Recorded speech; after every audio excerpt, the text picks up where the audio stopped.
എല്ലാവർക്കും സലു കിച്ചനിലേക്ക് സ്വാഗതം. ഞാൻ സമീറ. ഇന്ന് ഞാനൊരു വെറൈറ്റി കേക്കിൻ്റെ റെസിപ്പി ആയിട്ടാണ് വന്നിരിക്കുന്നത്.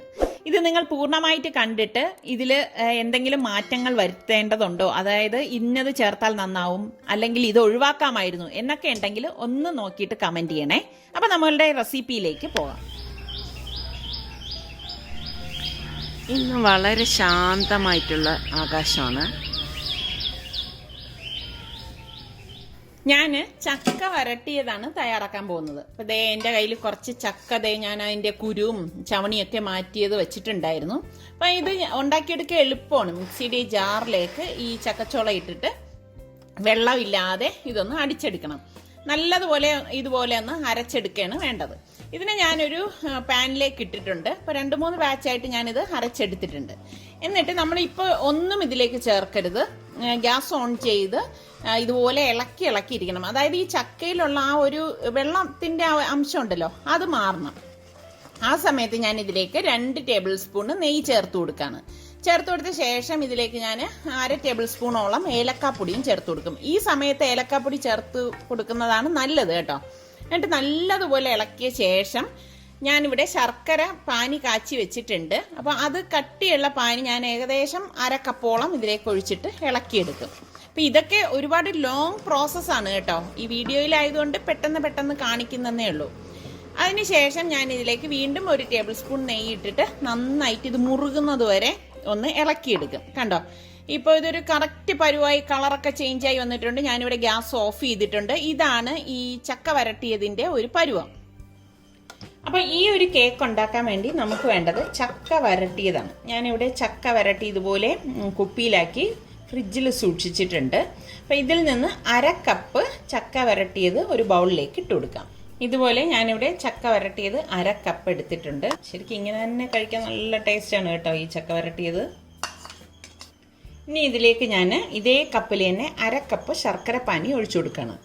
ഞാൻ ശർക്കര ഉരുക്കിയിട്ട് അരിച്ചെടുത്ത് ഇതുപോലെ കുപ്പിയിലാക്കി ഫ്രിഡ്ജിൽ സൂക്ഷിക്കുകയാണ് ചെയ്യുന്നത്. അങ്ങനെ ചെയ്യുമ്പോൾ നമുക്ക് എളുപ്പമാണ് ഇതുപോലത്തെ റെസിപ്പീസൊക്കെ ചെയ്യാൻ. ഇതിൽ നമ്മൾ പഞ്ചസാര ചേർക്കത്തില്ല. പിന്നെ ഇതിലേക്ക് നമുക്ക് 1/2 കപ്പ് ഓയിൽ ഞാൻ ഇതുപോലെ തന്നെ ഇതേ കപ്പിൽ തന്നെ എടുത്തിട്ടുണ്ട്. അതും കൂടി ഇതിലേക്ക് ഒഴിച്ചു കൊടുക്കാം. എന്നിട്ട് ഇതെല്ലാം കൂട്ടിയിട്ടൊന്ന് മിക്സ് ചെയ്ത് കൊടുക്കണം. അതായത് ഈ ശർക്കരപ്പാനിയും എണ്ണയും നമ്മളുടെ ഈ ചക്ക വരട്ടിയതും എല്ലാം കൂടി മിക്സ് ആവത്തക്ക രീതിയിൽ ഒന്ന് ഇളക്കി കൊടുക്കണം. ഇതുപോലത്തെ ഒരു ഹാൻഡ് വിസ്ക് കൊണ്ട് ഇതുപോലെ മിക്സ് ചെയ്ത് കൊടുത്താൽ മതി കേട്ടോ. നല്ല സ്പീഡിന് ഇതുപോലെ ചെയ്യണം. ഇനി ഞാൻ അതേ കപ്പിൽ തന്നെ 1/2 കപ്പ് നല്ല കട്ടിയുള്ള തൈര് എടുത്തിട്ടുണ്ട്. അതും കൂടി ഇട്ടിട്ട് വിസ്ക് ചെയ്ത് കൊടുക്കാം. ഞാനിവിടെ ഒരു അരിപ്പെടുത്തിട്ട് ഇതിലേക്ക് ഞാൻ 2 കപ്പ് ഗോതമ്പ് മാവ് ഇട്ട് കൊടുക്കുകയാണ്. 250 ml കപ്പിലാണ് 2 കപ്പ് ഗോതമ്പ് മാവ് ഞാൻ ഇട്ട് കൊടുക്കുന്നത്. ഇതിലേക്ക് ഞാൻ 1 ടീസ്പൂൺ പട്ട പൊടിച്ചത്, അതായത് സിന്നമൺ പൗഡറും 1 ടീസ്പൂൺ ബേക്കിംഗ് പൗഡറും 1/2 ടീസ്പൂൺ ബേക്കിംഗ് സോഡയും 1/4 ടീസ്പൂൺ ഉപ്പും കൂടിയിട്ട് ഇതെല്ലാം കൂട്ടിയിട്ടൊന്ന് അരിച്ചു കൊടുക്കാം. അപ്പോൾ ഇനി ഇത് നമുക്ക് ഹാൻഡ് വിസ്ക് കൊണ്ട് മിക്സ് ചെയ്ത് കൊടുക്കണം. നന്നായിട്ട് മിക്സ് ചെയ്ത ശേഷം നമുക്കിതിലേക്ക് പാൽ ചേർത്ത് കൊടുക്കാം. അപ്പം ഞാനിവിടെ നല്ലതുപോലെ ഇത് മിക്സ് ചെയ്തിട്ടുണ്ട്. ഞാനിവിടെ 1 കപ്പ് പാൽ എടുത്തിട്ടുണ്ട്. പാൽ കുറേശ്ശെ ഒഴിച്ചിട്ട് മിക്സ് ചെയ്തെടുക്കാം. അങ്ങനെ കുറേശ്ശെ ഒഴിച്ചിട്ട് വേണം നമ്മളിത് മിക്സ് ചെയ്യാൻ കേട്ടോ. ആദ്യമേ എല്ലാം കൂട്ടിയിട്ട് ഒഴിച്ച് മിക്സ് ചെയ്യരുത്. ഞാൻ 1 കപ്പ് ഫുള്ളായിട്ട് ഇതിലേക്ക് ഒഴിച്ചിട്ടുണ്ട്. ഞാനിവിടെ ഈ കേക്കിൻ്റെ ബാറ്റർ ഇവിടെ മിക്സ് ചെയ്തെടുത്തിട്ടുണ്ട്. ഇതാണ് ഈ മാവിൻ്റെ ഒരു കൺസിസ്റ്റൻസി എന്ന് പറയുന്നത്. ഞാനിവിടെ ബേക്ക് ചെയ്യേണ്ട ഒരു ട്രേ എടുത്തിട്ടുണ്ട്. ഇതിലേക്ക് കുറച്ച് ഓയിൽ ഒഴിച്ചൊന്ന് ബ്രഷ് ചെയ്ത് കൊടുക്കാം. നമുക്ക് ഈ ബാറ്റർ ഇതിലേക്ക് ഒഴിച്ചു കൊടുക്കാം.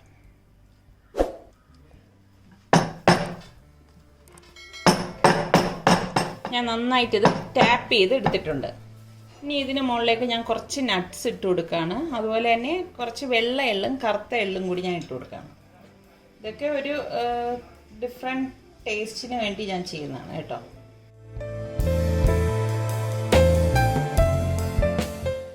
നമുക്കിനി ഇത് ബേക്ക് ചെയ്തെടുക്കാം.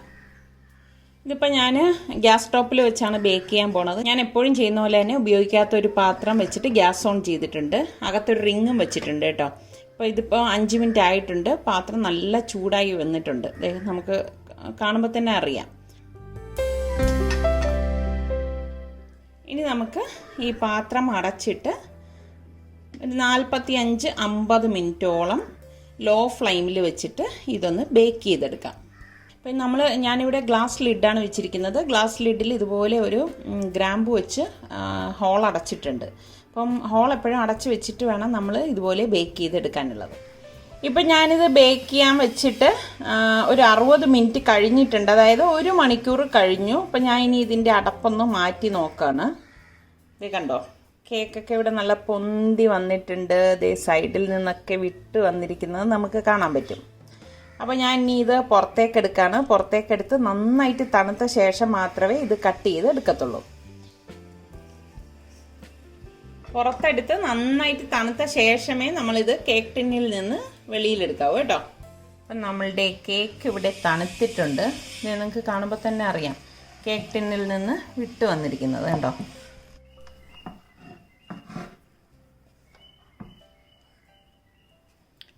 നമ്മളുടെ കേക്ക് ടിന്നിൽ നിന്ന് കേക്ക് നല്ല ഈസി ആയിട്ട് എടുത്തിട്ടുണ്ട്. നമുക്ക് കാണുമ്പോൾ തന്നെ മനസ്സിലാവും. കണ്ടോ, നല്ല സോഫ്റ്റ് ആയിട്ടുള്ള കേക്കാണ്.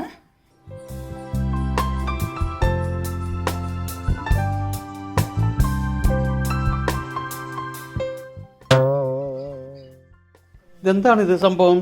കിണ്ണത്തപ്പോ കലത്തപ്പോ? കലത്തപ്പം, കിണ്ണത്തപ്പം, ഇനി എന്താ പേര്? അല്ല, ട്രേ ഒക്കെ കണ്ടപ്പോ ഞാൻ കേക്കാന്ന് വിചാരിച്ചു. കേക്കില്ല, ഞാനിത് അടിപൊളി എന്നൊന്നും പറയത്തില്ല. ഞാനിതൊരു പൊളിയാണ്, പരീക്ഷിച്ചതാണ്. ഞാൻ ചക്ക വരട്ടിയതിരുന്നു, പിന്നെ അതുപോലെ തന്നെ ഗോതമ്പ് മാവ്, ശർക്കര പാനി. അപ്പൊ ഇത് 3ഉം വെച്ചിട്ട് നമുക്ക് എങ്ങനെ ഒരു കേക്ക് ഉണ്ടാക്കാം എന്ന് ഞാനൊന്ന് ട്രൈ ചെയ്തു. നന്നായിട്ട് പൊങ്ങിയൊക്കെ വന്നു. പൂച്ചയിരിക്കുന്നു അവിടെ, നല്ലതുപോലെ പൊങ്ങിയൊക്കെ വന്നു കേട്ടോ. പക്ഷെ ഞാൻ ഇതിന്ന് ഒരു പീസ് ടേസ്റ്റ് നോക്കിയപ്പോഴേക്ക് ഉള്ള കാര്യം പറയാലോ, നമ്മൾ ഈ ചക്കയും ഈ ഗോതമ്പ് മാവും കൂടി ഒരിക്കലും കേക്ക് ഉണ്ടാക്കാൻ പറ്റൂല. അല്ല, അങ്ങനെ ഉണ്ടാക്കാൻ പറ്റായികയുണ്ടാവും. കേക്കാവൂല, വേറെ കിണ്ണത്തപ്പം. ഒരു വല്ലാതൊരു സ്മെല്ല് വരുന്നുണ്ട് കേട്ടോ. ചക്കയുടെ എന്നല്ല, ഒരു എന്തോ ഒരു വല്ലാത്തൊരു സ്മെല്ല് വരുന്നുണ്ട്. എന്നറിയോ, ഗോതമ്പ് മാവ്, ചക്ക, ശർക്കര, ഇതൊക്കെ ചേരുമ്പോഴത്തേക്ക് വേറെ ഒരു സ്മെല്ല് എനിക്കത് ഫീൽ ചെയ്ത്. പക്ഷെ ഇത് കഴിക്കുമ്പോഴേക്ക് നമുക്ക് കേക്കിന്റെ ടെക്സ്ചർ അല്ല കേട്ടാ. അതിന് എന്താ, ഇവരൊരു പീസ് കഴിച്ചു നോക്കി ഇതിന്റെ ഞാൻ കഴിച്ചിട്ട് കിണ്ണത്തപ്പാണോ ഞാൻ ചോദിച്ചു. ബേക്ക് ചെയ്ത് എടുക്കുന്നതാണ് കിണ്ണത്തപ്പം. ഞാൻ ബേക്കിംഗ് ട്രെയിലൊക്കെ വെച്ചിട്ട് ബേക്ക് ചെയ്തെടുത്തത്. പിന്നെ ഇവിടെ കോഴിയൊന്നും ഇല്ലാത്തോണ്ട് കൊള്ളാം. എന്തായാലും ഇവരിവിടെ കഴിച്ചു തീർക്കത്തില്ലേ? ഇവര് കഴിച്ചോളും കേട്ടോ. കോഴികളാ. അപ്പം ഇത് നിങ്ങൾ ട്രൈ ചെയ്യണം എന്ന് ഞാൻ ചെയ്യരുത്. ആദ്യമായിട്ട് പറയുവാണ് നിങ്ങൾ ട്രൈ ചെയ്യരുത്. ട്രൈ ചെയ്യണ്ട, ഇത് ട്രൈ ചെയ്യണ്ട കേട്ടോ. കാരണം എന്തിനാണ് നമ്മൾ വെറുതെ ഓരോ സാധനങ്ങള് ചീത്തയാക്കി കളയുന്നത്? നമ്മൾ ഈ കിണ്ടി എടുത്ത, ഞാൻ പറഞ്ഞത് സത്യം പറഞ്ഞത് അലുവ, ഇത് അലുവ ആക്കി എടുത്താൽ മതി. അത് കിണ്ടി അലുവ ആക്കി ഇതുപോലെ കട്ട് ചെയ്ത് വെച്ചപ്പോ നിസാർക്ക് പറഞ്ഞേ, നിനക്കിത് എടുത്ത് അലുവ ഉണ്ടാക്കി കൂടായിരുന്നോ? അത് മതിയായിരുന്നല്ലോ. അലുവ ഇത് കൊള്ളായിരുന്നു.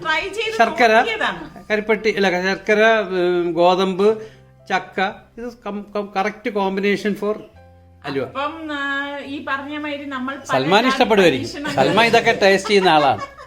എന്തായാലും റിച്ചു ഒന്ന് ടേസ്റ്റ് പറഞ്ഞു കൊടുക്കുമോനെ. ഒരു സൈഡ് ഓക്കെയാണേ. ഈ ഒരു ടെക്സ്ചർ നിങ്ങൾ നോക്കിക്കേ. വെന്തിട്ടൊക്കെ ഉണ്ടല്ലേ?